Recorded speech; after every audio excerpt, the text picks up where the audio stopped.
Mina, konnichiwa, JesusFreakinGamer here.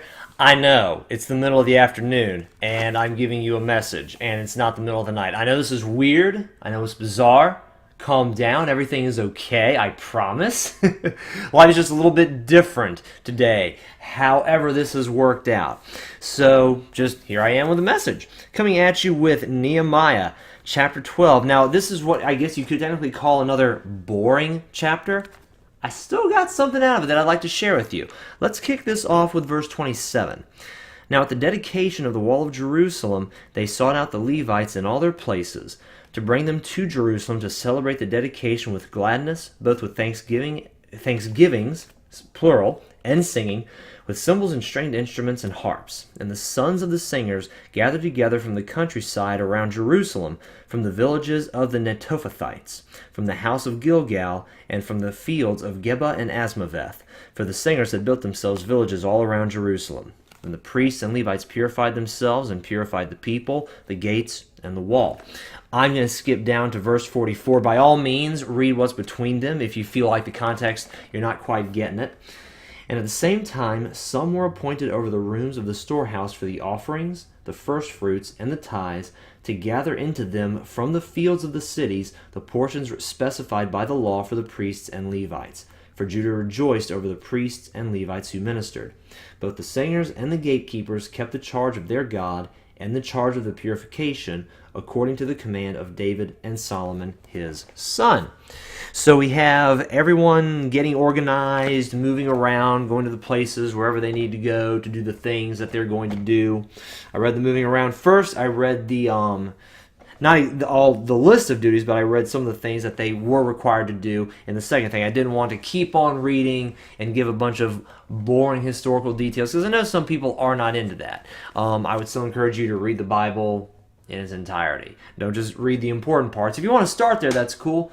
But try to get an appetite, try to get an interest in even the boring parts, because there is something that can be gathered from the boring parts. And what I gathered today was, for any great work or any great ministry, like they're coming back to Jerusalem and Israel after a 70-year captivity, everything's broken, everything's been turned to rubble. They're coming back, they're rebuilding, they're reorganizing, they're getting the temple done, they're getting the wall done, they're moving people into the city like I talked about yesterday, and now we have the leaders and the priests. They're all getting their stuff together for the necessary sacrifices and tithes and the storehouse, maintaining repairs, getting celebrations and feast days and whatnot, getting all that squared away, making sure people who are in those leadership positions are getting the food and the supplies that they need to live their day-to-day lives. And behind any and all great ministries, and even the small ones, there's got to be some proper prep work done. There's got to be something done practically, physically speaking, so where everything is lined up and everything is in place so that we can do the things that we're going to do. Ministry doesn't just happen. The preacher doesn't just, to bring it up to the modern day, the preacher doesn't just preach on Sunday and the rest of the week he's got off. No.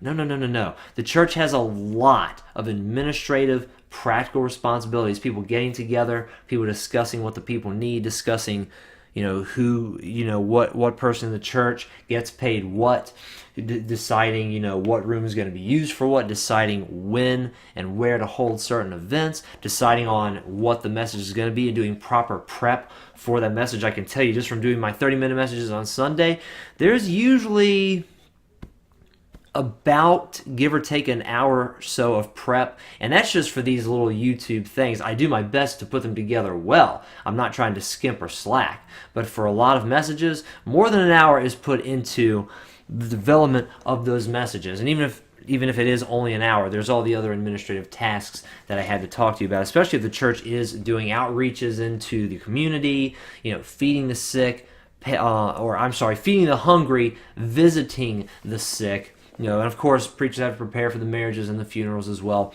There's a lot of behind-the-scenes work that isn't talked about a lot, and this chapter was a great reminder of all that behind-the-scenes work that does happen. Don't look down on ministers and preachers and other associated church authorities thinking, well, gosh, these guys have it so easy. These guys don't do much of anything.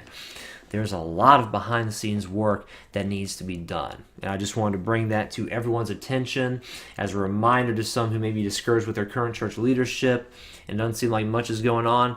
Trust me, there's a lot going on behind the scenes. I promise there's a lot going on to make Sunday morning and all the stuff that happens throughout the week to make it happen. And sometimes we tend to neglect those behind the scenes people. We tend to neglect even the people who are out in the front. And we don't take into account all the behind the scenes stuff that they did to make this stuff happen. So this day was a good, or I should say this chapter and this day, it was just a good time to go ahead and shine a little bit of light on that to remind y'all that these people are hardworking, they do care about you, and there is a certain amount of prep that goes into making all of these services and all of these outreaches happen. Thank you so much for watching this video. I love you, and God bless.